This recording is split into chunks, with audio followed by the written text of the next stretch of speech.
ഇന്ന് രാത്രി നമ്മുടെ അടുത്ത വിഷയത്തിലേക്ക് ഞാൻ കടക്കുകയാണ്. വേഴ്സ് 15 to 17, 15 മുതൽ 17 വരെയുള്ള വാക്യങ്ങൾ ആരെങ്കിലും ശബ്ദമുയർത്തി വായിച്ചാണ്. Hebrews chapter 12 verse 15 to 17.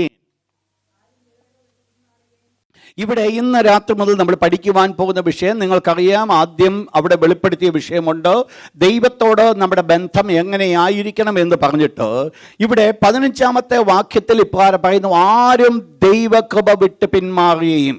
അപ്പോൾ ഇവിടെ കാണുന്ന ഒരു പ്രശ്നമെന്ന് പറയുന്നത്, ദൈവത്തോടുള്ള നടപ്പ് വിട്ടുമാറ്റപ്പെട്ട ഒരു വ്യക്തിയുടെ ജീവിതത്തിൽ കടന്നു വരുവാൻ ഇടയായിത്തീർന്ന 4 ഭയാനകമായിരിക്കുന്ന അവസ്ഥകളാണ് നമ്മൾ ചിന്തിപ്പിക്കുവാനായിട്ട് ആഗ്രഹിക്കുന്നത്. 4 പ്രത്യേകമായിരിക്കുന്ന ഡിഫറെൻറ്റ് സ്റ്റേജസ്, 4 പ്രത്യേകമായിരിക്കുന്ന സാഹചര്യങ്ങൾ ആരുടെ ജീവിതത്തിൽ കടന്നു വരുന്നതാണ് ദൈവവുമായിട്ടുള്ള ബന്ധം വിട്ടുമാറ്റപ്പെടുവാൻ ആഗ്രഹിക്കുന്ന ഒരു വ്യക്തിയുടെ ജീവിതത്തിൽ സംഭവിക്കുവാൻ ഇടയായിത്തീരുന്ന 4 സാഹചര്യങ്ങൾ. അത് ഒന്നിൻ്റെ പിന്നാലെ ഒന്നായിട്ട് അടുത്തു വരുന്ന കാര്യങ്ങളാണ് ഈ 4 കാര്യങ്ങളും. ഒന്നാമത് അവിടെ പറയുന്ന വേർഡ്, ദ ഫസ്റ്റ് പോയിന്റ് എന്ന് പറയുന്നത് falling short of God's grace, ദൈവകൃപയിൽ നിന്ന് വിട്ടുമാറുക. രണ്ടാമത്തെ പ്രശ്നം, allowing a root of bitterness to grow, വല്ല കയ്പുള്ള വേരും മുളയ്ക്കുവാനായിട്ട് അനുവദിക്കുക. മൂന്നാമത്തത് becoming sexually immoral or fornicator, ദുർനടപ്പുകാരനായി തീരുക. നാലാമത്തത് become a profane person, ഒരഭക്തനായി തീരുക. ഇന്ന് രാത്രി മുതൽ നാം പഠിക്കുവാൻ ആഗ്രഹിക്കുന്ന പാഠം ഇതാണ്. ഈ പ്രത്യേകമായിരിക്കുന്ന വിഷയം പഠിപ്പിക്കുവാനാണോ ദൈവത്തെ ദാസൻ യേശാവിനെ ചൂണ്ടിക്കാണിക്കുവാനായിട്ടിടയായിത്തീർന്നത്. താഴെ നിങ്ങൾ വായിച്ച് നോക്കുമ്പോൾ നമുക്കറിയാം, അതിന് ഒരു ഉദാഹരണമായിട്ട് അല്ലെങ്കിൽ എക്സാമ്പിളായിട്ട് ദൈവത്തിൻ്റെ ദാസൻ ചൂണ്ടിക്കാണിക്കുന്നത് യേശാവാണ്. യേശാവിൻ്റെ ജീവിതത്തിൽ എന്ത് സംഭവിച്ചു, എവിടെ താൻ വീഴുവാൻ ഇടയായിത്തീർന്നു, ആ വീഴ്ച കൊണ്ട് സംഭവിച്ച അനന്തര ഫലങ്ങൾ എന്ത്, അതിനെക്കുറിച്ച് നമ്മൾ പിന്നീട് ചിന്തിക്കുന്നതായിരിക്കും. എന്നാൽ ഇന്ന് ആ ഫസ്റ്റ് സ്റ്റെപ്പുള്ള വീഴ്ചകളെക്കുറിച്ച് ഞാനൊന്ന് പറയുവാനായിട്ട് ആഗ്രഹിക്കുന്നു. നിങ്ങൾ മനസ്സിലാക്കണം, ആദ്യം ദൈവത്തിൻ്റെ ദാസൻ ഇവിടെ പറഞ്ഞത്, നിങ്ങളുടെ ക്രിസ്തീയ വിശ്വാസം നിങ്ങൾ ഒത്തിരി ദൈവത്തിന് വേണ്ടി കൊടുത്തവരാണോ, ഒത്തിരി നിങ്ങൾ സമ്പത്ത് ദൈവത്തിന് വേണ്ടി കൊടുത്തു, ഒത്തിരി കഷ്ടം നിങ്ങൾ അനുഭവിച്ചു. ഇതെല്ലാം സത്യമായിരിക്കുമ്പോൾ ഇതുകൊണ്ട് നിങ്ങൾക്ക് സ്വർഗ്ഗത്തിൽ പോകാമെന്നല്ല ദൈവത്തിന്റെ ദാസൻ ഇവിടെ പറയുവാൻ ശ്രദ്ധിക്കണം. ആ ഒരു വേർഡ്, കഴിഞ്ഞ നാളുകളിൽ ഞാൻ ദൈവത്തിന് വേണ്ടി എന്ത് ചെയ്തു എന്നുള്ളതല്ല, ഇന്ന് ദൈവത്തിന്റെ രാജ്യത്തിൽ ഞാൻ എത്തപ്പെടും എന്നുള്ളതിന്റെ തെളിവ്, ഇന്ന് ഞാൻ എന്ത് ചെയ്യുന്നു എന്നുള്ളതാണ്. ഇന്ന് ഞാൻ ദൈവരാജ്യത്തിൽ എത്തപ്പെടുമെന്നുള്ളതിന്റെ തെളിവ്. ഇന്നലെ എന്ത് ചെയ്തെന്നുള്ളതല്ല, ഇന്നലെ ഒത്തിരി കാര്യങ്ങൾ നിങ്ങൾ ചെയ്ത് കാണുമായിരിക്കാം, ഒത്തിരി ത്യാഗം സഹിക്കുകയും ദൈവത്തിന് വേണ്ടി ഒത്തിരി ഓടിയെന്നും ഇരിക്കാം. ഇതെല്ലാം നല്ലതാണ്. ഇന്ന് അപ്രകാരം ഓടുന്നുവെങ്കിൽ, ഇന്ന് അപ്രകാരം ഓടുന്നില്ല എങ്കിൽ ഇന്നലെ ഓടിയത് കൊണ്ട് യാതൊരു ഗുണവുമില്ല. എൻ്റെ ഭാഷയിൽ പറഞ്ഞാൽ ഇപ്രകാരം പറയും, നഷ്ടപ്പെട്ടു പോകുവാൻ ഇടയായിത്തീരുന്നുവെങ്കിൽ ഇന്നലെ ഓടിയതിന് അനുസരണമായിരിക്കുന്ന ശിക്ഷകളൂടെ ഇന്ന് പ്രാപിക്കേണ്ടത് വളരെ ആവശ്യമാണ്. ശ്രദ്ധിക്കണം, ഒരു ദൈവത്തിന്റെ തിരുവചനം നമ്മൾ പഠിക്കുമ്പോൾ മനസ്സിലാക്കുന്നത്, അവസാനത്തോളം സഹിച്ചു നിൽക്കുന്നവനാണോ രക്ഷിക്കപ്പെടുവാൻ ഇടയായിത്തീരുന്നത്. അതുകൊണ്ട് നമുക്ക് സഹിച്ചു നിൽക്കുക എന്നുള്ളതാണ് ഒരു വ്യക്തിയുടെ ജീവിതത്തിൽ ഏറ്റവും അത്യാവശ്യമായിരിക്കുന്നത്. ഓരോ ദിവസവും ദൈവകൃപയിൽ അവൻ നിൽക്കുവാൻ സാധിക്കുമെങ്കിൽ, ഓരോ ദിവസവും ദൈവകൃപയിൽ അവൻ ആയിരിക്കുവാൻ സാധിക്കുമെങ്കിൽ, അതാണ് സ്വർഗ്ഗസ്ഥനായിരിക്കും ദൈവം ആഗ്രഹിക്കുന്ന കാര്യം. ഇവിടെ ആദ്യത്തെ പ്രശ്നത്തിലേക്ക് കടന്നു വരികയാണ്, falling short of God's glory. Note ചെയ്താട്ട്, ഒന്നാമത്തെ പ്രശ്നമാണ് ആരെങ്കിലും ദൈവകൃപ വിട്ട് പിന്മാറുക. ദൈവകൃപ വിട്ട് പിന്മാറുക. നിങ്ങൾ മനസ്സിലാക്കണം, ഈ ഒരു വേർഡ് വായിക്കുമ്പോൾ തന്നെ ഈ പ്രത്യേകമായിരിക്കുന്ന കൃപായുഗത്തിൽ നിൽക്കുന്ന നമുക്ക് എന്താണ് കൃപയുടെ വില എന്നുള്ളത് നമുക്ക് നന്നായിട്ട് അറിയാം. നാം ഇന്ന് ജീവിക്കുന്നത് കൃപായുഗത്തില്, ന്യായപ്രമാണ യുഗത്തിലല്ല നാം ജീവിക്കുന്നത്. ന്യായപ്രമാണ യുഗത്തിലാണ് നാം ജീവിച്ചിരുന്നത് എങ്കിൽ നമ്മൾ ഇന്ന് ചെയ്യുന്ന സകല വിശുദ്ധ ജീവിതവും നമ്മുടെ പുറമേയുള്ള പ്രവൃത്തികളൊക്കെ നമുക്കത് വലിയ അനുഗ്രഹമായി തീരുമായിരുന്നേനെയും. ശ്രദ്ധിക്കണം എൻ്റെ വേർഡ്. ഞാൻ പറഞ്ഞു വരുന്നത്, ഇന്ന് നാം കൃപായുഗത്തിൽ ജീവിക്കുമ്പോൾ ആ കൃപയുടെ വാല്യൂ എന്താണെന്നുള്ളത് നമ്മൾ മനസ്സിലാക്കേണ്ടത് വളരെ ആവശ്യമാണ്. മനസ്സിലാക്കുമ്പോൾ ശ്രദ്ധിക്കേണ്ട ഒരു വിഷയം, ന്യായപ്രമാണ കാലത്തിൽ ഞാൻ പുറമേ ചെയ്തു നൽകുന്ന ചില ക്രിയകൾ, തുടരുത്, പിടിക്കരുത്, രുചിക്കരുത്, ഇന്നത് ചെയ്യരുത് എന്നുള്ളതായിരിക്കുന്ന പുറമേയുള്ള നിയമങ്ങൾ പ്രാപിച്ച് ഞാൻ മുൻപോട്ട് കടന്നു പോയപ്പോൾ ദൈവത്തിന് പ്രസാദകരമായ ജീവിതം നയിക്കുവാൻ എനിക്ക് സാധ്യമായി തീർന്നുവെങ്കിൽ, ഇന്നത്തെ യുഗത്തിലേക്ക് ഞാൻ കടന്നു വരുമ്പോൾ ഇന്നലെ ചെയ്തതല്ല ഇന്നെന്നെ ദൈവം നോക്കുമ്പോൾ നല്ലവനായിട്ട് കാണുവാൻ ആഗ്രഹിക്കുന്നത്. ഇന്നലെ ദൈവത്തിന് കാണുവാനായിട്ടുണ്ടായിരുന്നത് എന്ന് പറഞ്ഞാൽ, ന്യായപ്രമാണ യുഗത്തിൽ ദൈവം കാണുവാൻ ആഗ്രഹിച്ചത് തുടരുത്, പിടിക്കരുത്, രുചിക്കരുത് എന്നുള്ള ഭൗതിക നിയമങ്ങളാകുന്നുവെങ്കിൽ, ഇന്ന് ദൈവം കാണുവാൻ ആഗ്രഹിക്കുന്നത് ഒരു ജഡീക നിയമങ്ങളെക്കാൾ ഉപരിയായിട്ട് ഉള്ളത്തിൽ നിന്ന്, ഇന്ന് കൃപയിൽ നിന്ന് കടന്നു വരുന്നതായിരിക്കുന്ന മാറ്റങ്ങളാണ് ദൈവം കാണുവാനായിട്ട് ആഗ്രഹിക്കുന്നത്. ഇന്ന് ഞാൻ നിൽക്കുന്നത് നിങ്ങൾക്കറിയാം. കഴിഞ്ഞ ദിവസം നമ്മൾ പഠിക്കുകയുണ്ടായി, ഞാനും നിങ്ങൾ നിൽക്കുന്നത് കൃപയിലാണ്. ഞാൻ കാലെടുത്ത് വെച്ചിരിക്കുന്ന കൃപയിലാണ്. ഈ കൃപയാണ് എന്നെ ഇത്രമാത്രം അനുഗ്രഹമാക്കി തീർത്തത്. ദൈവത്തിന്റെ ദാസന് പറയുവാൻ സാധിക്കുന്ന ഒരു കാര്യമുണ്ട്, എങ്കിലും ഞാൻ ആകുന്നത് അവന്റെ കൃപയാലാകുന്നു. എന്നോടുള്ള അവന്റെ കൃപ വ്യർത്ഥമായതുമില്ല. തനിക്ക് പറയുവാൻ സാധിക്കുന്ന ഒരു കാര്യമുണ്ട്, എന്താണ് ഈ കൃപ ചെയ്യുന്നത് എന്ന് 2-3 കാര്യങ്ങൾ പറഞ്ഞുകൊണ്ട് ഞാൻ മുൻപോട്ട് കടന്നു പോകാനായിട്ട് ആഗ്രഹിക്കുകയാണ്. എന്താണ് ഈ കൃപ ചെയ്യുന്നത്? ഈ കൃപ ചെയ്യുന്നത് ഒന്നാമത്തെ കാര്യം എന്ന് പറയുന്നത്, വായിച്ചാട്ടെ, എഫെഷ്യൻസ് ചാപ്റ്റർ 2, എഫെഷ്യൻസ് 2:8. കൃപയാലല്ലോ നിങ്ങൾ വിശ്വാസം മൂലം രക്ഷിക്കപ്പെട്ടിരിക്കുന്നത്. അപ്പോൾ ഇവിടെ പറയുന്ന കൃപയാണ് ഞാൻ രക്ഷപ്പെടുവാൻ കാരണമായി തീർന്നത് എന്ന് പറഞ്ഞാൽ, ഒരു വ്യക്തിയെ അനുതാപത്തിലേക്ക് കൊണ്ടുവരുന്നത് ദൈവത്തിന്റെ കൃപയാണ്.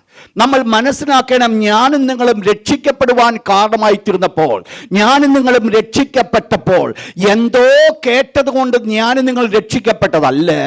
ആരെങ്കിലും കൈപൊക്കാൻ പറഞ്ഞുകൊണ്ട് ഞാൻ നിങ്ങൾ കൈപൊക്കിയതല്ല. ആരെങ്കിലും ചില വേർഡുകൾ പറഞ്ഞതുകൊണ്ട് ഞാൻ റിപ്പീറ്റ് ചെയ്ത് ഞാൻ രക്ഷിക്കപ്പെട്ടവനായതല്ല.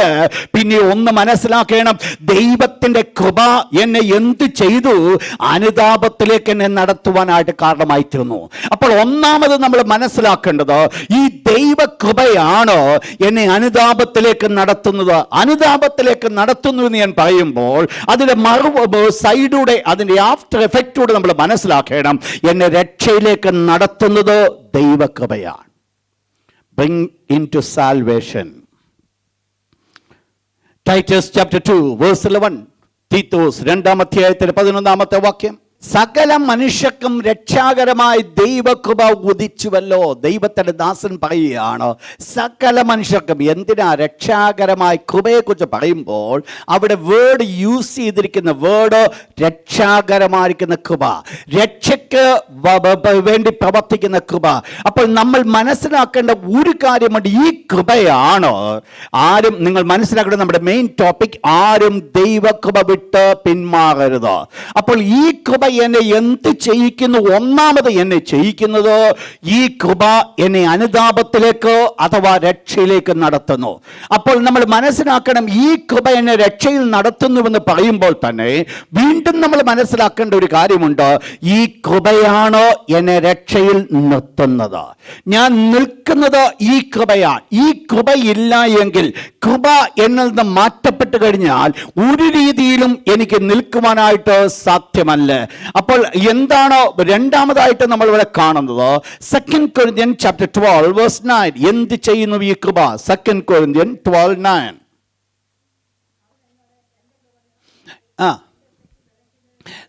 അപ്പോൾ എന്ത് ചെയ്യുന്നു? ഹെൽപ്പ് ഇൻ നീഡ്, എന്നെ ആവശ്യങ്ങളിൽ സഹായിക്കുന്നു. ദൈവകൃപ എന്നെ ആവശ്യങ്ങൾ സഹായിക്കുന്നു. ഹെൽപ്പ് ഇൻ നീഡ്, എൻ്റെ ആവശ്യങ്ങൾ ഒരു നല്ല സഹായിയാണോ ദൈവകൃപ. നിങ്ങൾ മനസ്സിലാക്കണം എന്താണ് ഇവിടെ പറയുന്ന. അപ്പോസ്തലനായ പൗലോസ് പറയുന്നു, എനിക്ക് ബലഹീനതയുണ്ട്, ആ ബലഹീനതയിൽ നിന്ന് മാറിക്കിട്ടണം. എന്നാൽ ദൈവത്തിന്റെ ദാസൻ പറയുവാൻ സാധിക്കുന്ന ഒരു കാര്യം, കർത്താവായ യേശു ദൈവത്തിന്റെ ദാസനോട് പറഞ്ഞൊരു കാര്യമുണ്ട്, കുഞ്ഞേ, നിന്റെ ബലഹീനത മാറ്റുന്നതിനേക്കാൾ നല്ലതാണ് എൻ്റെ കൃപ നിനക്ക്. എൻ്റെ കൃപ കൊണ്ട് എന്താ നിനക്ക് ചെയ്യുവാൻ പറ്റുന്നത്? നിന്റെ ബലഹീനതയിലോ തികഞ്ഞു വരുന്നതാണോ? നിങ്ങൾ മനസ്സിലാക്കണം, നമ്മുടെ എല്ലാവരുടെയും ജീവിതത്തിൻ്റെ ബലഹീനത, എൻ്റെ നീഡിൻ്റെ ആവശ്യത്തിൽ, എൻ്റെ എന്താണോ എൻ്റെ സഹായം, എവിടെയാണോ എനിക്ക് സഹായം വേണ്ടതോ, എന്താണോ എനിക്ക് ആവശ്യമായിരിക്കുന്നതോ, ഏത് കാര്യങ്ങളാണോ എനിക്ക് ആവശ്യമായിരിക്കുന്നതോ, അത് ദൈവത്തിന്റെ കൃപയ്ക്ക് ചെയ്തു തരുവാനായിട്ട് സാധിക്കും. ദൈവകൃപ അത് മതിയായതാണോ? ദൈവത്തിന്റെ കൃപ നമ്മുടെ ജീവിതത്തിൽ ഉണ്ട് എങ്കിൽ അതുകൊണ്ട് നമുക്കത് സാധ്യമാണോ? നിങ്ങൾ മനസ്സിലാക്കണം, ദൈവത്തിന്റെ സദൃശ്യവാക്യത്തിലേക്ക് കടന്നു വരുമ്പോൾ ഇപ്പോൾ നമ്മൾ വായിക്കുന്നുണ്ട്, വെള്ളിയിലും പൊന്നിലും നല്ലത് കൃപയാണ് നല്ലത് എന്ന് പറഞ്ഞാൽ, ഈ ലോകത്തിന്റെ പണത്തെക്കാൾ, ഈ ലോകത്തിന്റെ സമ്പത്തിനേക്കാൾ വളരെ നല്ലത് ദൈവകൃപയാണോ? ഇന്ന് മനസ്സിലാക്ക്, വേറെ ഒന്നും ലോകത്തിൽ നമുക്കില്ല എങ്കിലും ദൈവകൃപയുണ്ടെങ്കിൽ, ആ ദൈവകൃപയുള്ള ഒരു മനുഷ്യന്റെ മുൻപിൽ നിൽക്കുവാൻ ലോകത്തിലെ ഒരു സമ്പന്നനും സാധ്യമല്ല എന്നുള്ളത് മനസ്സിലാക്കണം. ആവശ്യമായിരിക്കുന്ന മറ്റൊന്നുമല്ല, ദൈവത്തിന്റെ കൃപയാണോ എനിക്ക് ആവശ്യമായിരിക്കുന്നത്? ദൈവത്തിന്റെ കൃപ എന്റെ മേൽ കടന്നു വരുന്നുവെങ്കിൽ, ദൈവം എന്നോട് കൃപ കാണിക്കുന്നുവെങ്കിൽ, ഒരു പക്ഷെങ്കിൽ ഹാമാന് നിന്നെ കൊല്ലുവാൻ തക്കോണം നിൽക്കുന്നതായിരിക്കാം. ദൈവം നിന്നോട് കൃപ കാണിച്ചിട്ടുണ്ടെങ്കിൽ മൊർദെഖായിയെ, നീ കൊല്ലപ്പെടത്തില്ല, നീ ഉയർത്തപ്പെടുക മാത്രമേ ഉള്ളൂ. അധികാരമുണ്ട്, പദവിയുണ്ട്, ശക്തിയുണ്ട്, എല്ലാ കാര്യങ്ങളുമുണ്ട്. പക്ഷെങ്കിൽ ദൈവകൃപയുള്ള ഒരു മനുഷ്യന്റെ മുൻപിൽ നിൽക്കുവാൻ ഒരധികാരത്തിനും സാധ്യമല്ല. ദൈവകൃപയുള്ള മനുഷ്യന്റെ മുമ്പിൽ നിൽക്കുവാൻ ഒരു ശക്തിക്ക് സാധ്യമല്ല. ഇന്ന് ഞാൻ ഓർപ്പിക്കട്ടെ, ജീവിതത്തിൽ ഏറ്റവും അധികമായിട്ട് ആവശ്യമായിരിക്കുന്നത്, എൻ്റെ ബലഹീനതയുടെ മധ്യത്തിൽ തികഞ്ഞു വരുന്ന ഒരു ദൈവകൃപയുണ്ടെങ്കിൽ, ആ ദൈവകൃപയിൽ എനിക്കും നിങ്ങൾക്കും ആശ്രയിക്കുവാൻ സാധിക്കുമെങ്കിൽ അതിനേക്കാൾ വലിയത് മറ്റൊന്നുമില്ല. ശ്രദ്ധിക്കണം, രണ്ടാമത്തെ എൻ്റെ പോയിന്റ് എന്ന് പറയുന്നത്, എൻ്റെ ബലഹീനതകളിൽ, എൻ്റെ ആവശ്യങ്ങളിൽ ദൈവകൃപ മതിയായതാ. നിങ്ങൾ മനസ്സിലാക്കണം, ദൈവകൃപയുടെ വലിപ്പമാണ് എൻ്റെ വിഷയം. ദൈവകൃപ എന്തെല്ലാം ചെയ്തു വരുന്നു നിങ്ങൾ ചിന്തിക്ക്. ഏതൊരു വിഷയം നിങ്ങളുടെ മുൻപിൽ ഒരു ആവശ്യമായിട്ട് നിൽക്കുന്നുവോ, ദൈവത്തിന് മുൻപാകെ ദൈവത്തിന്റെ കരുണയ്ക്കായി വെച്ചിട്ട് ദൈവത്തോട് കൃപയ്ക്ക് വേണ്ടി യാചിക്കുന്നുവെങ്കിൽ, ഇന്ന് രാത്രി ഞാൻ ഓർപ്പിക്കട്ടെ, ദൈവം ശക്തമായിട്ട് കൃപ നിങ്ങളുടെ മേൽ പകർന്ന് നിങ്ങളെ വിടുവിക്കുന്നത് കാണുവാൻ സാധിക്കും. ദൈവത്തിന് കൃപ എവിടെങ്കിലും പകർന്നിട്ടുണ്ടെങ്കിൽ അതിൻ്റെ അർത്ഥം വിടുതൽ നടന്നിരിക്കുന്നു എന്നുള്ളതാണ്. അതുകൊണ്ട് വേണ്ടത് എന്താ വേണ്ടത്? ജീവിതത്തിൻ്റെ ആവശ്യങ്ങളുടെ മുൻപിൽ ദൈവകൃപ അത് ആഗ്രഹിക്കുക, ദൈവകൃപയ്ക്ക് വേണ്ടി വാഞ്ചിക്കുക. ഇതാണ് ഈ കൃപായുഗത്തിൽ എനിക്ക് നിങ്ങൾക്ക് ആവശ്യമായിരിക്കുന്നത്. മൂന്നാമത്, ഈ കൃപ എന്ത് ചെയ്യുന്നു? മൂന്നാമത് ഈ കൃപ ചെയ്യുന്നത് ശുശ്രൂഷയ്ക്ക് വേണ്ടി എന്നെ യോഗ്യനാക്കുന്നു. ശുശ്രൂഷയ്ക്ക് വേണ്ടി എന്നെ യോഗ്യനാക്കുന്നു. വായിച്ചോട്ടെ, എഫേഷ്യൻസ് ചാപ്റ്റർ 3 വേഴ്സ് 7. എഫേസ്യർ 3:7. Prepare for the service. ദൈവിക ശുശ്രൂഷയ്ക്ക് വേണ്ടി എന്നെ യോഗ്യനാക്കുന്നു. വായിച്ചോട്ടെ, ആ സുവിശേഷത്തിന് ഞാൻ അവന്റെ ശക്തിയുടെ വ്യാപാര പ്രകാരം ആരായിത്തീർന്നു? ശുശ്രൂഷകനായിത്തീർന്നു. ഞാൻ ശുശ്രൂഷകനായിത്തീർന്നത് എൻ്റെ ബുദ്ധിക്ക് അനുസൃതമായിട്ടെന്നല്ല പറഞ്ഞത്. ഞാൻ ശുശ്രൂഷനായത് അവൻ്റെ കൃപയുടെ വലിപ്പത്തിനനുസൃതമായിട്ട്. ദൈവത്തിൻ്റെ കൃപയാണോ എന്നെ ശുശ്രൂഷനാക്കി? വായിച്ചോട്ട് 1-2 വാക്യങ്ങൾ കൂടെ. അതിന് 1 കൊരിന്ത്യർ 15-ാം അധ്യായം 10-ാമത്തെ വാക്യം അപ്പോസ്തലനായ പൗലോസിന്റെ വളരെ ബ്യൂട്ടിഫുൾ ആയിരിക്കുന്ന ഒരു വേർഡ്. 1 Corinthians chapter 15 verse 10. താൻ കഴിഞ്ഞ നാളുകൾ ചെയ്തിട്ടുള്ള വലിയ ധീരവീര പരാക്രമങ്ങളെ കുറിച്ചൊക്കെ പൗലോസ് പ്രതിപാദിച്ചതിന് ശേഷം അവസാനമായിട്ട് താൻ കൊണ്ട് കൺക്ലൂഡ് ചെയ്യുന്ന തൻ്റെ വിഷയമായുള്ള ബന്ധത്തിലുള്ള വിഷയമാണ് നമ്മൾ ഈ ഭാഗം വായിക്കുവാൻ പോകുന്നു. വായിച്ചാട്ട്, എങ്കിലും ഞാൻ ആകുന്നത് ദൈവകൃപയാലാകുന്നു, എന്നോടുള്ള അവന്റെ കൃപ വ്യർത്ഥമായത്. ദൈവത്തിന്റെ ദാസൻ പറയുവാൻ സാധ്യമായി തീരുന്നത് കഴിഞ്ഞ നാളുകൾ ദൈവം തന്നെ കൊണ്ട് ചെയ്യിച്ചതായിരിക്കുന്ന സകല പ്രവർത്തനങ്ങളെ ഒന്നൊന്നായിട്ട് വിശദമാക്കിയിട്ട് അവസാനമായിട്ട് താൻ കൊണ്ട് പറയുവാൻ ആഗ്രഹിക്കുന്ന ഒരു കാര്യം മാത്രമേ, എങ്കിലും ഞാൻ ആകുന്നത് ദൈവകൃപയാലാകുന്നു. ഇത് എന്തിനെ കുറിച്ചാണ് പറയുന്നത്? തൻ്റെ വ്യക്തിപരമായ ജീവിതത്തിൽ ദൈവം തന്നെ എടുത്ത് ഉപയോഗിച്ചിട്ടുള്ള വിധങ്ങളെ ഓർത്തുകൊണ്ട് തനിക്ക് പറയുവാനുണ്ട്. താൻ നടത്തുന്ന വഴികളെ കുറിച്ച് താൻ പറയുവാനുണ്ട്. പറയുന്ന ഒരു വേർഡുണ്ട്, എന്നോടുള്ള അവന്റെ കൃപ വ്യർത്ഥമായതില്ല. എത്രമാത്രം തൻ്റെ കൃപ എൻ്റെ മേൽ പകരുവാൻ ഇടയായിത്തീർന്നുവോ, എത്രമാത്രം കൃപ എൻ്റെ മേൽ പൊഴിക്കുവാനായിട്ട് കാരണമായിത്തീർന്നുവോ, ആ കൃപ കൊണ്ട് ദൈവം എന്നെ കുറിച്ച് ആഗ്രഹിച്ച ശുശ്രൂഷ ഞാൻ നിവർത്തിച്ചു എന്നുള്ളതാണ് പൗലോസിന് പറയുവാനുള്ളത്. ശ്രദ്ധിക്കണം എൻ്റെ വേർഡ് ഓരോന്നും. ദൈവം തൻ്റെ മേൽ പകർന്ന ദൈവത്തിൻ്റെ കൃപ ഉറങ്ങാനായിട്ട് താൻ യൂസ് ചെയ്തില്ലെന്ന്. ദൈവം തൻ്റെ മേൽ പകർന്ന ദൈവത്തിൻ്റെ കൃപ തൻ്റെ കാര്യസാധ്യത്തിന് വേണ്ടി യൂസ് ചെയ്തില്ലെന്ന്. ദൈവം തൻ്റെ മേൽ പകർന്ന ദൈവത്തിന്റെ കൃപ തൻ്റെ ജീവിതത്തിൽ താൻ ആഗ്രഹിച്ചത് എന്തിനു വേണ്ടിയാണ് കൃപയുടെ മേൽ പകർന്നത്, അത് ചെയ്യുവാൻ തക്കവണ്ണം ദൈവം എന്നെ ആ കൃപ എന്നെ യോഗ്യനാക്കിയെന്ന് നിങ്ങൾ മനസ്സിലാക്കണം. ഈ ഒരു വേർഡ് നിങ്ങൾ പഠിക്കണമെങ്കിൽ കുത്തിയിരുന്ന് ഒരു 10 വട്ടം വായിക്കണം. വായിച്ചിട്ട് ഒന്ന് നോക്കണം. വായിച്ചാലും എത്ര വായിച്ചാലും നമ്മുടെ ലൈഫുമാർക്കത് ബന്ധത്തിൽ അങ്ങോട്ട് അഡ്ജസ്റ്റ് ചെയ്ത് പോകാൻ പറ്റത്തില്ല. കാരണം എന്നെ എൻ്റെ മേൽ പകർന്ന ദൈവത്തിന് കൃപ, എൻ്റെ മേൽ പകർന്ന ദൈവത്തിന് കൃപ ഞാൻ ഒരല്പം പോലും വ്യർത്ഥമാക്കാതെ അതിനനുസരിച്ചൊരു ഫലം കൊടുക്കുവാൻ എനിക്ക് സാധിച്ചു എന്നുള്ളതാണ് പൗലോസ് പറയുന്നത്. പട്ടിണി കിടക്കേണ്ടി വന്നിട്ടുണ്ടോ? പട്ടിണി കിടക്കാൻ കാരണം എൻ്റെ ഏതാണ്ട് ശാരീരമായിരിക്കുന്ന ആരോഗ്യമല്ല, ദൈവത്തിൻ്റെ കൃപ. അടികൊള്ളുവാൻ കാരണമായിട്ടുണ്ടോ? അതിന് കാരണമായി തീർന്നത് എൻ്റെ മിടുക്കൊണ്ടല്ല, ദൈവത്തിൻ്റെ കൃപ. മറ്റുള്ളവരെ നിന്ദിച്ചിട്ട് ഞാൻ മിണ്ടാതിരുന്നിട്ടുണ്ടോ? എൻ്റെ മിടുക്കൊണ്ടല്ല, ദൈവത്തിൻ്റെ കൃപ. ദൈവത്തിന് വേണ്ടി ശക്തമായിട്ട് ഉപയോഗിക്കപ്പെടുവാൻ കാരണമായിട്ടുണ്ടോ? എൻ്റെ മിടുക്കല്ല, ദൈവത്തിൻ്റെ കൃപ. ഏത് കാര്യത്തിലും തനിക്ക് പറയുവാൻ ഒന്നേ ഉള്ളൂ, എന്നെ ശക്തനാക്കുന്ന ഒരു ദൈവമാണ് എന്നെ ശുശ്രൂഷയ്ക്ക് വേണ്ടിയാക്കിയത്. ദൈവത്തിൻ്റെ കൃപ എന്ത് ചെയ്യുന്നു? എന്നെ ശുശ്രൂഷയ്ക്ക് യോഗ്യനാക്കുന്നു. ഒരു വാക്യം കൂടെ വായിച്ചാട്ട്, 2 Timothy chapter 2 verse 1. അതിനുമുമ്പായിട്ട് ആക്ട്സ് 4:33. Praise God. അപ്പോസ്തലന്മാർ മഹാശക്തിയോടെ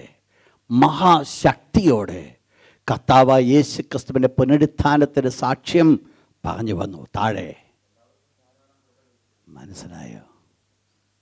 ഈ മഹാശക്തിയൊക്കെ വരാൻ കാരണം എവിടുന്നാ? അതിൻ്റെ താഴെ ആ ക്ലൂ കൊടുത്തത് ധാരാളം കൃപ കൊടുത്ത് പ്രാപിച്ചു. ഞാനും നിങ്ങൾ മനസ്സിലാക്കിയോണം, എനിക്കും നിങ്ങൾക്കും ഞാനും നിങ്ങൾ പ്രാപിക്കുന്ന അധികം കൃപയാണ് ദൈവത്തിൻ്റെ മഹത്വത്തിന് വേണ്ടി ഉപയോഗിക്കുവാനാണ് യോഗ്യനാക്കുന്നത്. അധികം കൃപ. അവിടെ പറയപ്പെടുന്ന വേർഡ് നിങ്ങൾ ശ്രദ്ധിച്ചോണം. അവർക്കെല്ലാവർക്കും എന്തുണ്ടായി? ധാരാളം കൃപ പ്രാപിച്ചു. ധാരാളം കൃപ അവർക്ക് കൊടുക്കണമെങ്കിൽ എന്ത് ചെയ്യണം? അവർ എന്ത് ചെയ്താൽ പറ്റും? വെറുതെ അങ്ങ് ഇരുന്നാൽ ദൈവം കൊടുക്കത്തില്ല. അതിനനുസരിച്ച് എന്തു വേണം? ഒരു പ്രവൃത്തി വേണം. ദൈവത്തിൻ്റെ കൃപ പ്രാപിക്കുവാനുള്ളൊരു പ്രവൃത്തി, അതാണ് ആവശ്യമായിരിക്കുന്നത്. എന്താ ഇവിടുത്തെ വിഷയം? എല്ലാവർക്കും ധാരാളം കൃപ ലഭിച്ചു. കൃപ ലഭിച്ചത് കൊണ്ട് എന്ത് സംഭവിച്ചു?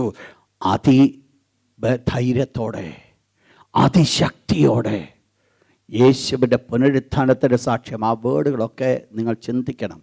ഈ സാക്ഷ്യം പറഞ്ഞ് എന്തിനെ കുറിച്ചാന്നാ പറഞ്ഞേ? എന്തിനെ കുറിച്ചാ? പുനരുത്ഥാനം. പുനരുത്ഥാനം എന്ന് പറഞ്ഞാൽ വാക്കിൻ്റെ അർത്ഥം തന്നെ മരണത്തിൽ നിന്ന് ജീവിപ്പിക്കുക. അപ്പം ഇവരുടെ വാക്ക് മഹാശക്തിയോടെ പുനരുത്ഥാനത്തിൻ്റെ സാക്ഷ്യം പറഞ്ഞു വന്നപ്പോൾ ഇവരുടെ സാക്ഷ്യത്തിന് എന്തോ ഉണ്ടായിരുന്നു? പുനരുത്ഥാനത്തിൻ്റെ ശക്തി. പുനരുത്ഥാനത്തിൻ്റെ ശക്തി.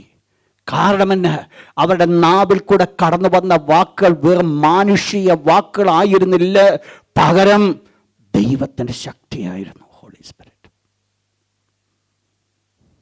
പുനരുത്ഥാനത്തിൻ്റെ ശക്തി ഉള്ളിൽ വസിച്ചാൽ അവരുടെ നാവിൽ കൂടെ കടന്നു വരുന്ന ഏത് വേർഡിനും ആ പുനരുത്ഥാനത്തിൻ്റെ ശക്തി ഉണ്ടായിരിക്കും. അവരുടെ വാക്കുകൾക്ക് ചില വെയിറ്റ് ഉണ്ടായിരിക്കും. സാധാരണപ്പെട്ട ആൾക്കാർ പറയുന്നതുപോലെ വെറും വാചകങ്ങളായിരിക്കത്തില്ല അതിനകത്ത് ഒരു ഡൈനാമിക് ഉണ്ട്. നിങ്ങൾക്കറിയാമല്ലോ സുവിശേഷത്തിൻ്റെ പ്രത്യേകത എന്താണെന്ന്. ദൈവത്തിൻ്റെ ദാസന് പ്രാരം പറഞ്ഞു. ആ സുവിശേഷത്തിൻ്റെ പ്രത്യേകതയാണോ എന്ത് ചെയ്യുവാൻ സാധിക്കുന്നത്? രൂപാന്തരം വരുത്തുവാൻ കഴിവുള്ളത്. അപ്പൊ സുവിശേഷത്തിന് രൂപാന്തരം വരുത്തുവാൻ സാധിക്കുമെങ്കിൽ ആ പറയപ്പെടുന്ന സുവിശേഷത്തിൻ്റെ വചനത്തിനകത്ത് എന്തുണ്ട്? ശക്തിയുണ്ട്. ആ ശക്തിയാണ് വെളിപ്പെടുന്നത്. നിങ്ങൾ മനസ്സിലാക്കണേ, ഇവിടെ ദൈവദാസന്മാരുടെ ജീവിതത്തിൽ ദൈവത്തിൻ്റെ കൃപ ധാരാളമായിട്ട് അവർ പ്രാപിച്ചപ്പോൾ അവർക്കുണ്ടായൊരു വലിയ അനുഗ്രഹമായിരുന്നു. മഹാശക്തിയോടെ പുനരുത്ഥാനത്തിൻ്റെ സാക്ഷ്യം പറഞ്ഞു വന്നു. പുനരുത്ഥാനത്തിൻ്റെ സാക്ഷ്യം. ഈ നാളുകൾ നമ്മളൊന്ന് നോക്കണം, നമ്മളൊന്ന് ആഗ്രഹിക്കണം. ഞാൻ ദൈവത്തോട് പ്രാർത്ഥിക്കുന്നൊരു പ്രാർത്ഥനയുണ്ട്. ഈ ദിവസങ്ങളിൽ എനിക്കും നിങ്ങൾക്കും ആവശ്യമായിരിക്കുന്നത് പത്രോസിനെ യോഹന്നാനെ പോലെ അങ്ങോട്ട് ചെന്നു ഒരത്ഭുതം ചെയ്യണമെന്നല്ല ഞാൻ പറഞ്ഞു വരുന്നേ. നമ്മുടെ വാക്കിന് ശക്തി ഉണ്ടാകണമെന്ന്. ദേവാലയത്തിൻ്റെ വാതിൽക്കൽ നിന്നൊരു മനുഷ്യനെ കണ്ടിട്ട് പറഞ്ഞു, എനിക്ക് നിനക്ക് തരുവാൻ വെള്ളിയില്ല, പൊന്നില്ല, പക്ഷെ എൻ്റെ കയ്യിൽ ഒന്നുണ്ട്. യേശുവിൻ്റെ നാമത്തിൽ എഴുന്നേൽക്കും. ഇതാ പുനരുത്ഥാനത്തിൻ്റെ ശക്തി. ഇതാ സാക്ഷ്യം. ഇതാണ് ദൈവം നമ്മൾക്കൂടെ എക്സ്പെക്ട് ചെയ്യുന്നത്. ദൈവം ധാരാളം കൃപ തരുന്നത് വെറുതെ ഇരിക്കുവാൻ വേണ്ടി അല്ല. ദൈവം ധാരാളം കൃപ തരുന്നത് ധാരാളമായിട്ട് ദൈവത്തിൻ്റെ പ്രവൃത്തി വെളിപ്പെടുത്തുവാനാ. നിങ്ങൾ മനസ്സിലാക്കണം, എത്രത്തോളം കൃപ ഞാൻ പ്രാപിക്കുന്നു അത്രത്തോളം മാത്രമായിരിക്കും ദൈവശക്തി എന്നിൽ കൂടെ വ്യാപരിക്കുവാൻ സാധിക്കും. 4 എന്തിനു വേണ്ടി കൃപ തരുന്നു? 2 കൊരിന്ത്യർ 8 അധ്യായം 1-9 വാക്യം. 2 Corinthians chapter 8 verse 1 and 9. Praise God. എന്ത് പറയുന്നു? മക്കെദോന്യ സഭയ്ക്ക് ലഭിച്ച ദൈവകൃപ എന്തായിരുന്നു അവരുടെ ജീവിതത്തിൻ്റെ അവസ്ഥ? ഒരു വലിയ ബ്ലെസ്സിങ്സ് അവരുടെ ജീവിതത്തിലേക്ക് ബ്രിങ്സ് എ ഗ്രേറ്റ് ബ്ലെസ്സിങ്സ്. ഒരു വലിയ അനുഗ്രഹം നമ്മുടെ ജീവിതത്തിലേക്ക് കൊണ്ടുവരുന്നു. ഒരു വലിയ അനുഗ്രഹം, ഒരു വലിയ നന്മ നമ്മുടെ ജീവിതത്തിലേക്ക് കൊണ്ടുവരുന്നു. നമുക്കറിയാം, ദൈവം നമുക്ക് സകലതും തന്നിട്ടുണ്ട്. ജീവനും ഭക്തിക്കും വേണ്ടത് മുഴുവൻ 2 കാര്യത്തിലാണ് തന്നേക്കുന്നത്. 1 അവൻ്റെ ദിവ്യശക്തി, 2 അവൻ്റെ പരിജ്ഞാനം. ഈ 2 കാര്യങ്ങൾ കൊണ്ട് എന്തെല്ലാം നമ്മുടെ ജീവിതത്തിൽ ആവശ്യമാണ്, ഏതെല്ലാം ഭൗതികവും ആത്മീയമായ നന്മകൾ നമുക്ക് ആവശ്യമാണ്, അത് മുഴുവൻ ഇതിനകത്തുണ്ട്. നമുക്കൊന്ന് പ്രാപിക്കുവാൻ നമുക്കൊരു മനസ്സൊരുക്കമുണ്ടെങ്കിൽ തീർച്ചയായിട്ടും നമുക്കത് അനുഭവിക്കുവാൻ സാധിക്കും. ഈ കൃപയിലാണ് ഞാൻ നിങ്ങൾ നിൽക്കുന്നത്. ഈ കൃപയാണ് എനിക്ക് നിങ്ങൾക്കും ആവശ്യമായിരിക്കുന്നത്. അപ്പോസ്തലനായ പൗലോസിന്റെ ഭാഷയിൽ താനിപ്രകാരം പറയുന്നു, ഞാൻ ആകുന്നത് ദൈവകൃപയാലാകുന്നു. അപ്പോൾ കൃപ വിട്ടേച്ച് മറ്റൊന്നുമില്ല തൻ്റെ ജീവിതത്തിൽ. തൻ്റെ കൃപ മാറിയിട്ട് വേറൊന്നും ചെയ്യുവാൻ സാധ്യമല്ല. എന്നാൽ ഈ ദൈവത്തിൻ്റെ ദാസൻ, പ്രത്യേകിച്ച് എബ്രായ വിശ്വാസികൾക്ക് ലേഖനം എഴുതുമ്പോൾ എബ്രായ ലേഖന കർത്താവ് ഇപ്രകാരം പറയുകയാണോ, ആരും എന്ത് ചെയ്യരുത്? ദൈവകൃപ വിട്ടു പിന്മാറരുത്. ഇത്രമാത്രം അനുഗ്രഹം തരുന്നതായിരിക്കും ദൈവകൃപ. ഇത്രമാത്രം നന്മകൾ തരുന്നതായിരിക്കും ദൈവകൃപ.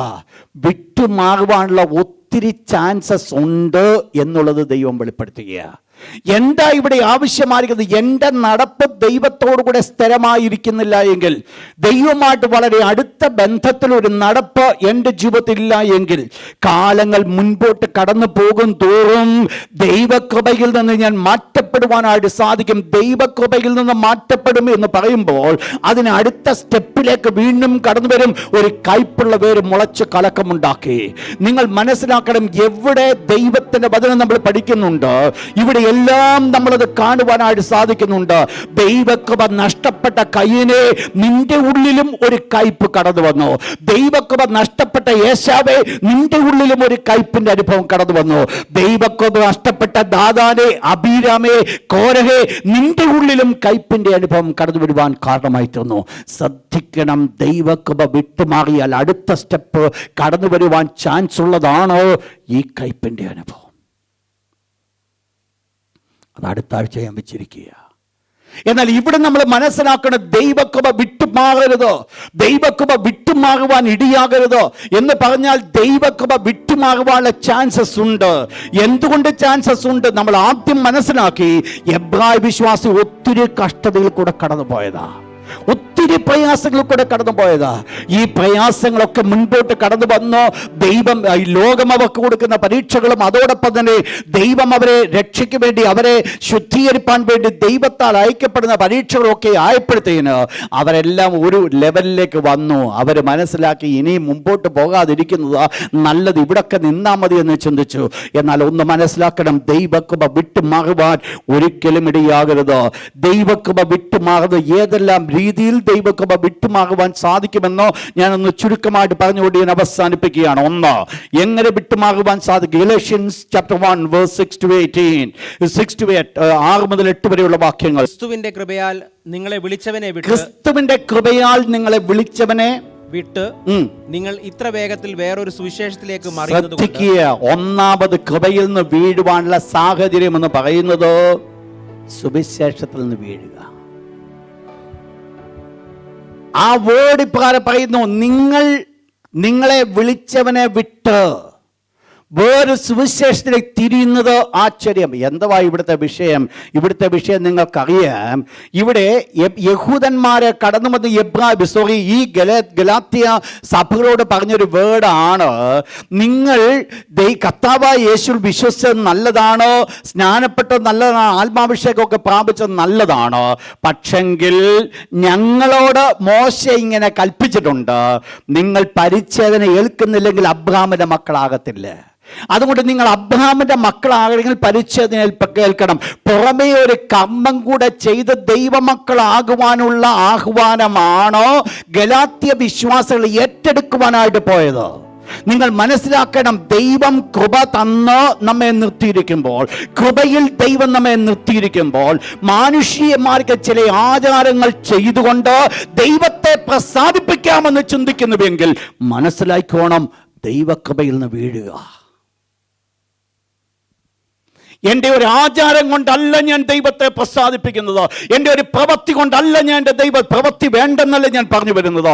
പ്രിയപ്പെട്ടവരെ, അത് ഒരു മാൻമെയ്ഡ് ലോസ്, അത് വാസ്തവമായിട്ടൊരു നിയമമായിട്ട് മാറ്റപ്പെടുമ്പോൾ, അതൊരു നിയമമായിട്ട് കടന്നു വരുമ്പോൾ, ആ നിയമത്തിൽ ഞാൻ അധിഷ്ഠിതനാകുമ്പോൾ, അവിടെയാണ് വേറൊരു സുവിശേഷത്തിന് ഞാൻ അവകാശിയാകുന്നത്. ദൈവം പറഞ്ഞിട്ടില്ല വെള്ളയുടുപ്പ് മാത്രം ഇടണമെന്ന്.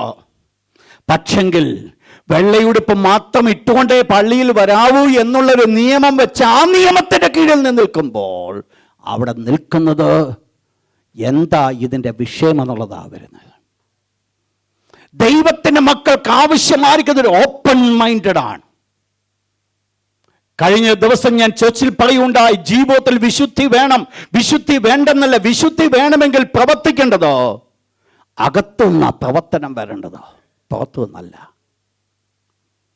പുറത്തുനിന്ന് നിങ്ങൾ എത്രല്ലാം പ്രവർത്തിച്ചാലും അത് വിശുദ്ധമാകത്തില്ല. നിന്റെ ഉള്ളിലൊരു ദുശ്ചിന്തയുണ്ടെങ്കിൽ, എൻ്റെ ഉള്ളിൽ ഒരു ദുഷ്ടവിചാരമുണ്ടെങ്കിൽ, എൻ്റെ ഉള്ളിൽ ഒരു തെറ്റായിരിക്കുന്ന ഒരു കോപമുണ്ടെങ്കിൽ, അതിൻ്റെ ഉള്ളിൽ നിന്നാണ് കടന്നു വരുന്നത്. ഉള്ളിൽ നിന്ന് വരുന്നതാണ് എൻ്റെ ഹോൾ ബോഡിയെ അശുദ്ധമാക്കുന്നത്. അശുദ്ധമായിരിക്കുന്നത് എന്തെങ്കിലും ഒന്ന് കഴിച്ചാൽ അതിൻ്റെ വയറ്റിൽ പോയി, അത് പിന്നെ അടുത്ത ദിവസം വെളിയിൽ അത് പോയി, അതെന്നെ അശുദ്ധമാക്കുന്നില്ല. ഇതാ ദൈവത്തിൻ്റെ ദാസൻ പറയുവാൻ, കർത്താവായ യേശു പറയുവാൻ കാരണമായി തീർന്നത്. എന്താ ഇവിടുത്തെ വിഷയം? ഒരു മാൻമെയ്ഡ് ലോസ്. രക്ഷിക്കപ്പെടുവാൻ ഇതുണ്ടെങ്കിലേ സാധിക്കത്തുള്ളൂ. ഞാൻ സ്വയമായിട്ട് അംഗീകരിക്കുകയാണ്, എനിക്ക് ദൈവം എന്നോട് പേഴ്സണലി എന്നോട് ദൈവം ആഗ്രഹിക്കുന്നതാണ്, ഞാൻ അതുകൊണ്ട് അത് ചെയ്യുമെന്ന് പറയുന്നാൽ there is nothing wrong. But ഒരിക്കൽ പോലും അതൊരു നിയമമാക്കി കൊണ്ടുവരുവാൻ ഇടയാകരുത്. എന്താ ഇവിടുത്തെ വിശ്വാസികളുടെ പ്രശ്നം? നിങ്ങൾ ചിന്തിക്കുക, ഇവർ പരിച്ഛേദനയോട് ഏറ്റാനുള്ള കുഴപ്പം എന്തായിരുന്നു? ഒരു കുഴപ്പമില്ലായിരുന്നു. പക്ഷെങ്കിൽ ദൈവത്തിൻ്റെ ദാസന് പറയുവാനുണ്ട്, നിങ്ങൾ പരിച്ഛേദനയിലാണ് നിങ്ങൾ ആശ്രയിക്കുന്നത് എങ്കിൽ, നിങ്ങളുടെ ഈ പ്രവൃത്തിയിലാണ് നിങ്ങൾ ദൈവമക്കളാകുവാൻ പോകുന്നത് എന്ന് നിങ്ങൾ ചിന്തിക്കുന്നുവെങ്കിൽ, അതിൻ്റെ അർത്ഥം നിങ്ങൾ ഓൾറെഡി കൃപയിൽ നിന്ന്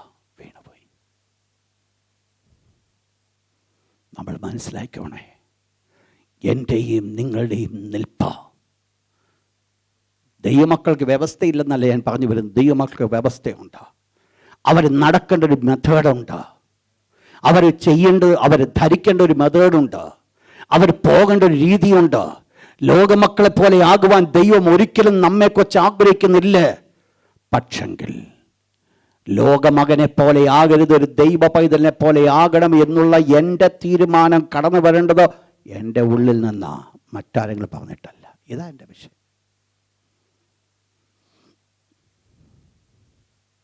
ദൈവം ആഗ്രഹിക്കുന്ന ഒരു കാര്യമുണ്ട്, കൃപയിൽ നിന്ന് വീഴുക. എന്താ ദൈവത്തിൻ്റെ ദാസൻ പറയുവാനുണ്ടത്? പ്രവൃത്തി കൊണ്ടല്ല നിങ്ങൾ രക്ഷിക്കപ്പെടുന്നത്, കൃപയാലല്ലോ. ആ കൃപ കൊണ്ട് രക്ഷപ്പെടുന്നതിനെ ഞാൻ മറ്റൊരു പ്രമാണം കൊണ്ട് രക്ഷപ്പെടുവാൻ ആഗ്രഹിക്കുന്നുവെങ്കിൽ മനസ്സിലാക്കണം, ഒന്നാമത് കൃപയിൽ നിന്ന് വീണു പോകുക. അപ്പോൾ കൃപയിൽ നിന്ന് വീഴുന്നതിൻ്റെ ഒന്നാമത്തെ സാഹചര്യം എന്ന് പറയുന്നത് ചില പ്രമാണങ്ങളുടെ, മാനുഷിക കൽപ്പനകളെ അനുസരിച്ച് നടക്കുന്നത്. അത് മാനുഷിക കൽപ്പന അനുസരിക്കുന്നതോട് തെറ്റില്ല, പക്ഷേ അത് ദൈവ കൽപ്പനയ്ക്ക് വിരുദ്ധമാകരുത്. അതാണ് ഇമ്പോർട്ടൻ്റ്. മാനുഷിക കൽപ്പനകളെ നമ്മൾ അനുസരിക്കണം, നല്ല കാര്യമാണ് അത്. കാരണം നമ്മൾ ഈ ലോകത്തിൽ ജീവിക്കുന്നവരാ. പക്ഷേ അത് ഒരിക്കലും എന്തിനു വിരുദ്ധമാകരുത്? ദൈവകൽപ്പനയ്ക്ക് വിരുദ്ധമാകരുത്. ദൈവകൽപ്പനയെ അനുസരിച്ചുകൊണ്ട് മാനുഷിക കൽപ്പനകളെ അനുസരിക്കുന്നത് നല്ലതാണ്. 2, കൃപയിൽ നിന്ന് വീഴുവാനുള്ള കാര്യം. 2 Corinthians chapter 6 verse 1. നിങ്ങൾക്ക് ദൈവത്തിൻ്റെ കൃപ ലഭിച്ചത് വ്യർത്ഥമായി തീരരുത്. അപ്പോൾ നമുക്കെന്ത് ചെയ്യുവാൻ സാധിക്കും? നമുക്ക് ലഭിച്ച ദൈവകൃപയെ വ്യർത്ഥമാക്കുവാൻ സാധിക്കും, ഉപയോഗിക്കാതിരിക്കാൻ സാധിക്കും. എന്താ അവിടെ പറയുന്നത്? ഏതുമായിട്ടുള്ള ബന്ധമാണ് അതിൻ്റെ എന്നുള്ളത് നമ്മൾ മനസ്സിലാക്കണം. നിങ്ങൾക്ക് ലഭിച്ച ദൈവകൃപയെ വ്യർത്ഥമാക്കരുത് എന്ന്, നെക്സ്റ്റ് വേർഡ്, ഞാൻ സഹപ്രവർത്തിക്കാരായി. അപ്പോൾ ഇവിടെ ദൈവകൃപയെ വ്യർത്ഥമാക്കുന്നത് ഏതുമായിട്ടുള്ള ബന്ധത്തില്? ദൈവത്തിൻ്റെ വേലയുമായി സഹപ്രവർത്തിക്കാര് എന്ന് പറഞ്ഞാൽ അപ്പോസ്തലനായ പൗലോസ് താൻ എഴുതുന്ന ജനത്തെ ആരാക്കി കാണുക? എൻ്റെ കൂടെ ദൈവത്തിന് വേണ്ടി പ്രവർത്തിക്കുന്ന പ്രവർത്തകരായിട്ട് കാണുക, അല്ലെങ്കിൽ എൻ്റെ കൂട്ടാളികളായിട്ട് കാണുക, എന്നോടുകൂടെ ദൈവവേല ചെയ്യുന്നവരായി കാണുക. അതൊരു സഭയിലെ ഒരു വ്യക്തിയെന്ന് മാത്രമല്ല, നമ്മൾ മനസ്സിലാക്കി എല്ലാവരും ആ വേല ചെയ്യേണ്ടവരാ.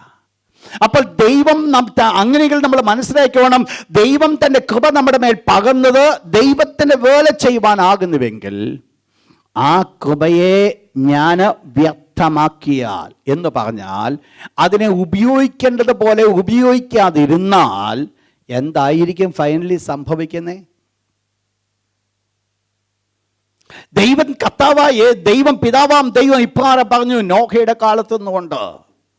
നോഹ ദൈവം പറയുകയാണ്, ഞാൻ മനുഷ്യ ഉണ്ടാക്കുകൊണ്ട് ഞാൻ അനുദപിക്കുന്നു. എന്താ അവൻ്റെ മനോനിരൂപണം എപ്പോഴും ദോഷമുള്ളതത്രേ. എന്നിട്ട് ദൈവം ഒരു കാര്യം പറഞ്ഞു, ഞാൻ അവനെ അങ്ങനെ അങ്ങ് വിടത്തില്ല. നോഹയ്ക്ക് ദൈവത്തിന് കൃപ കൊടുത്തിട്ട് ഈ മനുഷ്യനെ എന്ത് ചെയ്തു? വിട്ടുകളഞ്ഞു.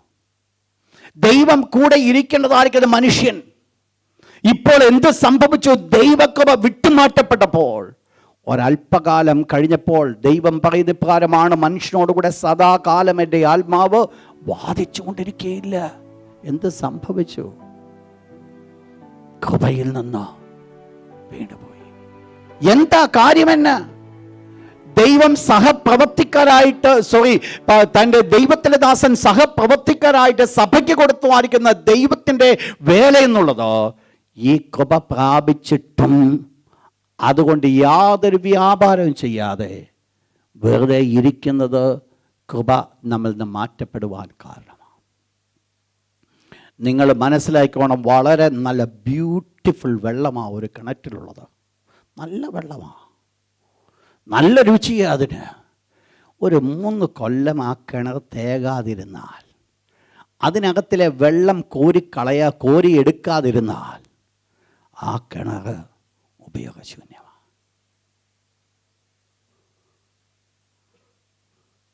തുടക്കത്തിൽ വെള്ളം നല്ലതാ, തികഞ്ഞ സന്തോഷമുണ്ട്. പക്ഷെങ്കിൽ ആ കിണറ്റിൽ നിന്ന് ഒരു തൊട്ടി കൊണ്ട് പോലും ഒരു വെള്ളം ഇതുവരെ കോരാതിരുന്നത് കൊണ്ട് ആ വെള്ളം അതിനകത്ത് കെട്ടിക്കിടന്ന് അശുദ്ധമായി തീർന്നത് പോലെയാണ് പലപ്പോഴും നമ്മുടെ ജീവിതമായി തീരുന്നത്. ശ്രദ്ധിച്ചോണേ. ഒരു തൊട്ടി വെള്ളമെങ്കിലും ഒരു ദിവസം ആ കിണറ്റിൽ നിന്ന് കോരിയെടുത്താൽ ആ വെള്ളത്തിൻ്റെ മധുരം നിത്യകാലം നിങ്ങൾക്ക് ഉപയോഗിക്കാം.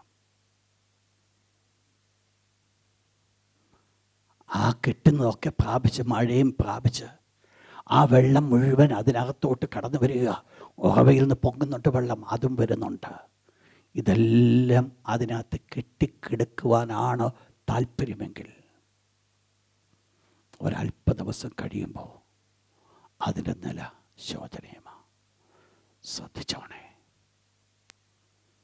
ദൈവത്തിന് കൃപ ഞാൻ പ്രാപിച്ചിട്ട്, ദൈവത്തിന് കൃപയാൽ ഞാൻ നിറയപ്പെട്ട, ദൈവത്തിന് കൃപ എൻ്റെ മേൽ കടന്നു വന്നിട്ട് ഞാൻ ആ കൃപയും കൊണ്ട് ഒന്നും ചെയ്യാതിരിക്കുന്നുവെങ്കിൽ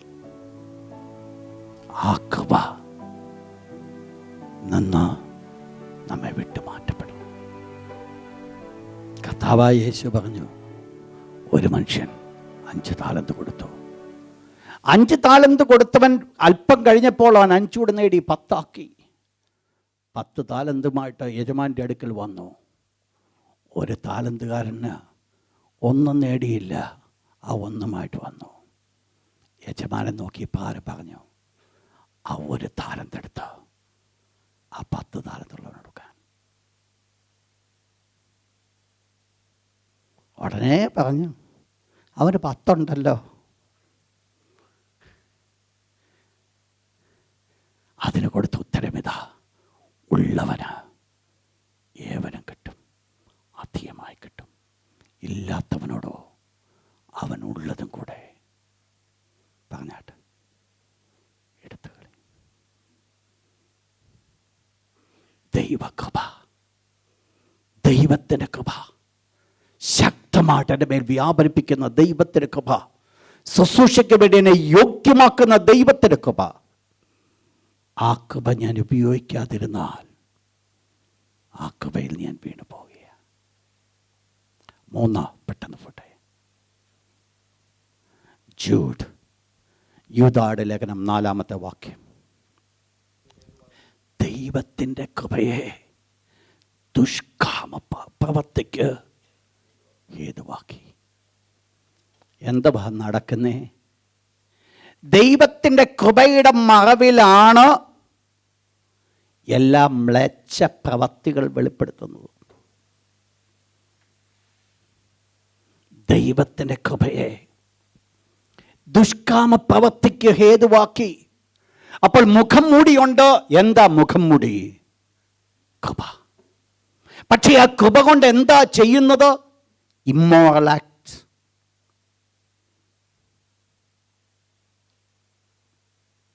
ഞാൻ കഴിഞ്ഞ ദിവസം കർത്താവായ യേശുക്രിസ്തുവിൻ്റെ പരീക്ഷയെക്കുറിച്ചൊന്ന് പഠിക്കുകയായിരുന്നു. ആ പരീക്ഷ പഠിച്ചപ്പോൾ ഒരു കാര്യം ഞാൻ മനസ്സിലാക്കി.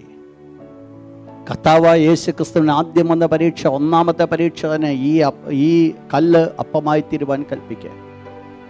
ഞാൻ ആ ഭാഗം പഠിച്ചപ്പോൾ ഞാനൊരു കാര്യം മനസ്സിലാക്കി. പലപ്പോഴും ദൈവം എന്നെ ഓർപ്പിക്കുന്നൊരു കാര്യമാണ്. നിൻ്റെ വ്യക്തി താല്പര്യത്തിന് വേണ്ടി ഒരു കാലത്തും ദൈവകൃപ യൂസ് ചെയ്യരുത്. സ്വന്തം കാര്യസാധ്യത്തിന് വേണ്ടി നിനക്ക് ദൈവത്തിന് കൃപ വെച്ചുകൊണ്ട് നിനക്ക് 10 നേരം ആഹാരം കഴിക്കാമായിരിക്കാം. എന്നാൽ ശ്രദ്ധിക്കേണ്ട ഒരു കാര്യമുണ്ട്. ഈ ദൈവത്തിന് കൃപയല്ല നിൻ്റെ ആഹാരത്തിന് വേണ്ടി യൂസ് ചെയ്യേണ്ടത്. ഒരു ദിവസം പട്ടിണി കിടന്നാലും വേണ്ടില്ല, ദൈവകൃപയെ മിസ്യൂസ് ചെയ്യരുത്.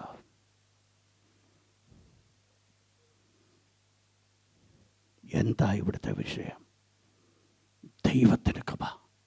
നിങ്ങൾക്കറിയാം, യൂദായുടെ ലേഖനം എഴുതുന്നത് ഈ വിശ്വാസത്തിന് വേണ്ടി പോരാടേണ്ട ആവശ്യതയെക്കുറിച്ച്. ആ ലേഖനം എഴുതുമ്പോൾ തനിക്ക് പറയുവാൻ സാധിക്കുന്ന ഒരു കൂട്ടത്തിൽ ഒരു സമയത്ത് സാധാരണപ്പെട്ട വിശ്വാസികളായിരുന്നവർ വളരെ പെട്ടെന്ന് മുൻപോട്ട് കടന്നു വന്നു. ദേ ബിക്കം ദ ലീഡേഴ്സ്. ആ ലീഡർഷിപ്പിൽ നിന്നുകൊണ്ട് അവര് ആ കൃപയുടെ മറവിൽ ചെയ്യുന്ന ദുഷ്കാമ പ്രവൃത്തിയാണ് അവിടെ വെളിപ്പെടുത്തിയത്. നിങ്ങൾ മനസ്സിലാക്കണം, ഈ ദുഷ്കാമ പ്രവൃത്തിയിൽ കൂടെ മുൻപോട്ട് കടന്നു പോകുമ്പോൾ ദൈവത്തിൻ്റെ കൃപയെ അതിന് വിരുദ്ധമായ രീതിയിൽ ഉപയോഗിച്ചാൽ സംഭവിക്കുന്ന ഒരു കാര്യമുണ്ട്, ആ കൃപ പിന്നെ കാണത്തില്ല. കൃപയിൽ നിന്ന് വീണുപോയി. 4, constant rebellion. 1 Samuel chapter 16 verse 1. 1 Samuel chapter 16 verse 1 and 1 Samuel chapter 15 verse 10 and 11. നിങ്ങൾക്കറിയാം, ആ ഭാഗത്ത് 16-ാം അധ്യായത്തിൽ ദൈവം ശമൂവേൽ പ്രവാചകനോട് പറഞ്ഞൊരു വേർഡാണ്, ഞാൻ അവനെ തള്ളിയെന്ന് നീ അറിഞ്ഞിരിക്കേ. നീ എന്തിനാ ഇത്രയും ദുഃഖിക്കുന്നു? ആരെ? ശൗലിനെ. എന്തായിരുന്നു? ഹോൾ ഇസ്രായേലിന്റെ മധ്യത്തിൽ നിന്ന് ദൈവം കൃപ കാണിച്ചൊരു മനുഷ്യൻ. അവനെ രാജാവാക്കി. പക്ഷെ അവൻ രാജാവായി വാണുകൊണ്ടിരുന്ന സ്ഥാനത്ത് എന്ത് സംഭവിച്ചു? ദൈവത്തോട് തുടർമാനമായിട്ട് മറുതലിച്ചു. ഈ വേർഡ് ശ്രദ്ധിച്ചോണം. മറുതലിപ്പ് എല്ലാവരുടെയും ജീവിതത്തിൽ വരും. പക്ഷെങ്കിൽ തുടർമാനമായിട്ടുള്ള മറുതലിപ്പ് എന്ത് സംഭവിച്ചു? ദൈവത്തിൻ്റെ കൃപയിൽ നിന്ന് അവൻ തള്ളപ്പെട്ടു. ദൈവത്തിൻ്റെ കൃപയിൽ നിന്ന് തള്ളപ്പെട്ടു. വളരെ പ്രധാനപ്പെട്ട അടുത്ത പോയിന്റ്, ഡിപ്പെൻഡിങ് ഓൺ സെൽഫ്. സ്വയത്തിൽ ആശ്രയിക്കുന്നത്. വായിച്ചു 1 Corinthians 15:10. കൃപയിൽ നിന്ന് വീഴുവാനുള്ള വളരെ എളുപ്പ വഴി. 1 Corinthians 15:10. എങ്കിലും ഞാൻ ആകുന്നത് ദൈവകൃപയാലാകുന്നു. നിങ്ങൾ മനസ്സിലാക്കുക, ആദ്യം ഒന്ന് പ്രാർത്ഥിക്കാനായിട്ട് ഒരു പേര് പറയുമ്പോൾ വാവിട്ട് ഹൃദയം കൊണ്ട് ദൈവത്തോട് നിലവിളിക്കും, എൻ്റെ ദൈവമേ, ഒരു വാക്ക് പറയുവാൻ എനിക്ക് കഴിയത്തില്ല, എന്നെ നീ സഹായിക്കണം. ഒരു സങ്കീർത്തനം പറയാനായിട്ട്, ഒന്ന് കണ്ടക്ട് ചെയ്യാനായിട്ട് ഒന്ന് പറഞ്ഞു കഴിഞ്ഞാൽ, ഒരു മെസ്സേജിന് വേണ്ടി ഏൽപ്പിക്കുമ്പോൾ വാവിട്ട് ദൈവത്തോട് നിലവിളിക്കും, ദൈവമേ എന്നെ സഹായിക്കണം. 10 മെസ്സേജ് കഴിയുമ്പോൾ ഒരു ചിന്ത വരും, എനിക്കും ഏതാണ്ടൊക്കെ ചെയ്യാൻ പറ്റും. സ്വാഭാവികമായിട്ട് മനുഷ്യൻ്റെ ജീവിതത്തിൽ, ദൈവമക്കളുടെ ജീവിതത്തിൽ കടന്നു വരുന്ന ഒരു വലിയ വീഴ്ച. കാലങ്ങൾ ശുശ്രൂഷയിൽ മുൻപോട്ട് കൊണ്ടുപോകുമ്പോൾ, ദൈവം നമ്മെ ശക്തമായിട്ട് എടുത്തുപയോഗിക്കുമ്പോൾ, സാക്ഷ്യത്തിന് വേണ്ടി ദൈവം നമ്മളെ ഉപയോഗിച്ചുകൊണ്ടിരിക്കുമ്പോൾ, ദൈവിക പ്രവൃത്തി നമ്മൾക്കൂടെ വെളിപ്പെടുത്തിക്കൊണ്ടിരിക്കുമ്പോൾ, ഒരു പക്ഷെങ്കിൽ ഒരു സമയത്തെങ്കിലും എനിക്കും നിങ്ങളുടെ ഉള്ളിൽ ചിന്ത കടന്നു വരുവാൻ സാധിക്കും, എനിക്കും ചിലത് ചെയ്യാം. ഇന്ന് രാത്രി ഞാൻ ഓർപ്പിക്കട്ടെ, ഈ പർട്ടിക്കുലർ പോയിന്റ് ഞാൻ പറയണമെന്ന് ചിന്തിച്ചതല്ല. എങ്കിലും ഇന്ന് രാത്രി പ്രാർത്ഥിച്ചു കൊണ്ടിരുന്നപ്പോൾ ദൈവത്തിൻ്റെ പരിശുദ്ധാത്മാവ് എനിക്ക് തന്ന ആലോചനയാണ്, കുഞ്ഞെ, വളരെ ശ്രദ്ധിക്കണം. ദൈവത്തിന് വേണ്ടി ഏതെങ്കിലും ഒരു സ്റ്റെപ്പ് എടുത്താൽ നിൻ്റെ ഉള്ളിൻ്റെ ഉള്ളിൽ പ്രാർത്ഥന വേണം. എൻ്റെ ദൈവമേ, നിൻ്റെ കൃപയില്ല എങ്കിൽ എനിക്കൊന്നും ചെയ്യുവാൻ സാധ്യമല്ല. അത് തുടക്കം മാത്രമല്ല, എൻ്റെ എൻഡ് അതായിരിക്കണം. അല്ല എങ്കിൽ എന്ത് സംഭവിക്കും? നമ്മൾ പോലും അറിയാതെ, നമുക്കറിയാം ഈ കൃപയുടെ വില എന്തെന്നറിയാം, പക്ഷെങ്കിൽ ആ ഡിപ്പെൻഡൻസ് ഇല്ലാതെ സെൽഫിലേക്ക് മാറ്റപ്പെടുന്നൊരവസ്ഥ, അതൊരു വലിയ പരാജയമാണ്. എന്താ ഇവിടുത്തെ ആദ്യത്തെ സ്റ്റെപ്പ്? ദൈവത്തിൻ്റെ ദാസൻ പറയുകയാണ്, ആരെങ്കിലും ദൈവകൃപ വിട്ട് പിന്മാറിയോ? എനിക്കും നിങ്ങൾക്കും എന്താ വേണ്ടത്? ഈ സ്ഥാനത്ത് ദൈവം ആഗ്രഹിക്കുന്നത് അവൻ്റെ കൃപയ്ക്ക് വേണ്ടി മുറുകെ പിടിക്കുക. കർത്താവിനോട് പറ, എൻ്റെ യേശുവേ, അങ്ങയുടെ കൃപയില്ലാതെ ഒരു സ്റ്റെപ്പ് എനിക്ക് വെക്കുവാൻ സാധ്യമല്ല. എൻ്റെ വിശുദ്ധ ജീവിതത്തിൻ്റെ ഒരു സ്റ്റെപ്പ് വെക്കണമെങ്കിൽ, ശുശ്രൂഷയുടെ ഒരു സ്റ്റെപ്പ് വെക്കണമെങ്കിൽ, എൻ്റെ ആത്മീയ ജീവിതം ഒരു സ്റ്റെപ്പ് മുൻപോട്ട് വെക്കണമെങ്കിൽ, നിൻ്റെ കൃപയില്ലാതെ എനിക്ക് സാധ്യമല്ല. എന്നോട് നീ കൃപ കാണിക്കണമേ, എന്നോട് നീ കൃപ കാണിക്കണമേ. ഇന്ന് രാത്രി ഞാൻ ഓർപ്പിക്കട്ടെ, ദൈവത്തോട് ആര് കൃപയ്ക്ക് വേണ്ടി ചോദിക്കുന്നുണ്ട്? നാം വായിച്ച ഭാഗത്തിൽ പ്രകാരം പറയുന്നു, ദൈവം നിഗളികളോട് എതിർത്ത് നിൽക്കുന്നു, താഴ്മയുള്ളവർക്ക് അധികം കൃപ നൽകുന്നു. താഴ്ത്തുവാൻ സാധിക്കുമെങ്കിൽ, കൃപ ദൈവത്തോട് ചോദിക്കുവാൻ സാധിക്കുമെങ്കിൽ, അതിനനുസരണമാർക്ക് പ്രവൃത്തി ജീവിതത്തിൽ കൂടെ വെളിപ്പെടുത്തുവാൻ സാധിക്കുമെങ്കിൽ, ദൈവത്തിൻ്റെ കൃപ ശക്തമായിട്ട് നമ്മുടെ മേൽ വ്യാപരിക്കും. ദൈവത്തിൻ്റെ കൃപ നമ്മുടെ മേൽ വ്യാപരിച്ചാൽ, ധാരാളം കൃപ ലഭിച്ചാൽ ഉള്ള ഒരു ഗുണം, ഒരു മുട്ടും ഉണ്ടാകത്തില്ല. ഒരു മുട്ടും ഉണ്ടാകത്തില്ല. അതുകൊണ്ട് വേണ്ടത് ദൈവത്തിൻ്റെ കൃപയാണ്. ഞാൻ സാധാരണയായിട്ട് പ്രശ്നങ്ങൾ വരുന്നവരോട് ചോദിക്കുന്നൊരു ചോദ്യമുണ്ട്, നിങ്ങളുടെ ആത്മീയ ബന്ധം എങ്ങനെ ഇരിക്കുന്നു? അതിന് കാരണം മറ്റൊന്നുമല്ല, ആത്മീയമായിട്ട് നല്ല സ്ട്രോങ് ആണെങ്കിൽ എത്ര പ്രശ്നമുണ്ടെങ്കിലും അവർ ചാടിക്കിടക്കും. ആത്മീയമായിട്ട് സ്ട്രോങ് അല്ലെങ്കിൽ ഒരു കൊച്ചു മുട്ടുസൂചി കുത്തിയാൽ മതി, അത് വലിയ പ്രശ്നമായിട്ട് മാറും. എന്താ കാരണം? ദൈവകൃപ അവരുടെ മേലുണ്ട്. ഇന്ന് രാത്രി നമുക്കെല്ലാവർക്കും നമ്മുടെ കണ്ണുകളെ അടച്ചാട്ട്, കർത്താവിൻ്റെ പരിശുദ്ധ മുഖത്തെ കണ്ണുകൾ തിരിച്ചുകൊണ്ട് ഇന്ന് രാത്രി ദൈവത്തോട് പറഞ്ഞാട്ട്, ഹല്ലേലൂയ, ഹല്ലേലൂയ. ശാന്തമായിട്ട് നമ്മളെ തന്നെ ഒന്ന് ചിന്തിച്ച് നോക്കിയാട്ട്, ദൈവം നമുക്ക് തന്നിരിക്കുന്ന കൃപ എത്രത്തോളം ഞാൻ നിങ്ങൾ വിനിയോഗിക്കുവാൻ കാരണമായി തീർന്നു.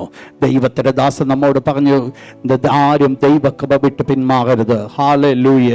ഇന്ന് രാത്രി ദൈവത്തോട് പറയുക, കർത്താവേ, എൻ്റെ ജീവിതത്തിൻ്റെ ഏതെങ്കിലും ഒരു സന്ദർഭത്തിൽ ദൈവത്തിൻ്റെ കൃപയ്ക്ക് ഞാൻ വാല്യൂ കൊടുത്തിട്ടില്ല എങ്കിൽ എൻ്റെ ദൈവമേ എന്നോട് നീ ക്ഷമിക്കണമേ എന്ന് ദൈവത്തോട് പറഞ്ഞാട്ടോ. ഹല്ലേലൂയ. ദൈവത്തിൻ്റെ കൃപയ്ക്ക് വില കൊടുത്തുകൊണ്ട് മുൻപോട്ട് കടന്നു പോകാൻ എൻ്റെ സ്വന്തം ശക്തിയല്ല, ദൈവത്തിൻ്റെ കൃപയിൽ ചാരുവാൻ എന്നെ സഹായിക്കണമേ. എല്ലാവരും ദൈവത്തോട് പ്രാർത്ഥിച്ചാട്ടോ.